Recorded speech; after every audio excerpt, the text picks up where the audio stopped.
Cangkir kopi di atas meja makan itu sudah dingin. Sama dinginnya dengan tatapan Wubin pagi itu. Di hadapannya, Yuna sedang sibuk mengomel tentang keran air yang bocor sambil mengunyah roti panggangnya. Wubin memperhatikannya dengan rasa jengah. 5 tahun pernikahan ternyata cukup untuk mengubah segalanya. Dulu, Yuna adalah wanita semampai yang bicaranya selembut sutra. Sekarang, di mata Wubin, Yuna hanyalah wanita berisik, dengan daster longgar yang tak lagi mampu menyembunyikan kenaikan berat badannya. Kamu dengar enggak sih?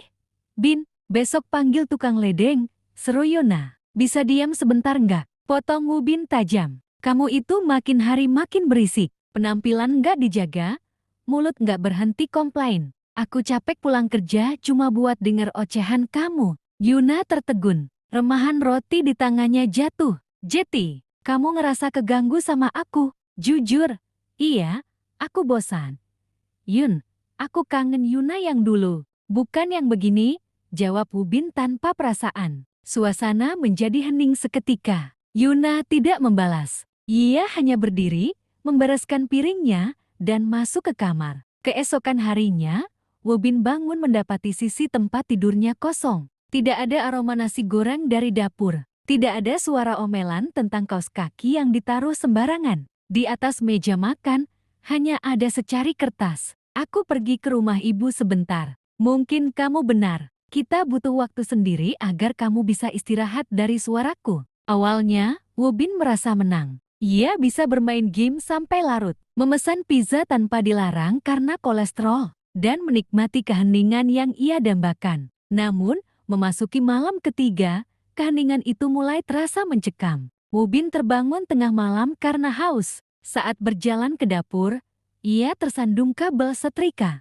Yuna, ini kabel kenapa ia terhenti? Tidak ada siapa-siapa. Ia menyadari kabel itu berantakan karena biasanya Yuna lah yang selalu merapikannya setiap pagi. Ia membuka lemari es.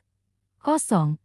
Hanya ada botol saus dan air mineral. Ia merindukan masakan rumahan Yuna yang kurang garam menurut lidahnya dulu. Tapi sekarang terasa seperti hidangan mewah yang mustahil ia dapatkan. Malam kelima, Wubin duduk di sofa. Ia menatap sudut ruangan tempat. Yuna biasa melipat baju sambil bercerita tentang drama Korea yang ia tonton. Wubin baru sadar, kecerewetan. Yuna adalah caranya menjaga komunikasi agar pernikahan mereka tidak mati suri. Dan soal fisik, Wubin teringat bagaimana Yuna jarang punya waktu ke salon karena sibuk mengurus keperluan rumah tangga dan memasakkan makanan sehat untuk Wubin. Hingga lupa mengurus dirinya sendiri, rumah itu terasa terlalu besar untuk satu orang. Wubin merasa sesak oleh kesepian. Ia merindukan suara tawa Yuna yang cempreng, aroma sabun mandinya, bahkan omelan tentang keran bocor yang hingga kini masih menetes mengingatkannya pada air mata. Yuna saat ia membentaknya waktu itu, Wubin tidak tahan lagi. Ia memacu mobilnya menuju rumah mertuanya. Saat pintu terbuka, ia melihat Yuna yang tampak sedang duduk di teras.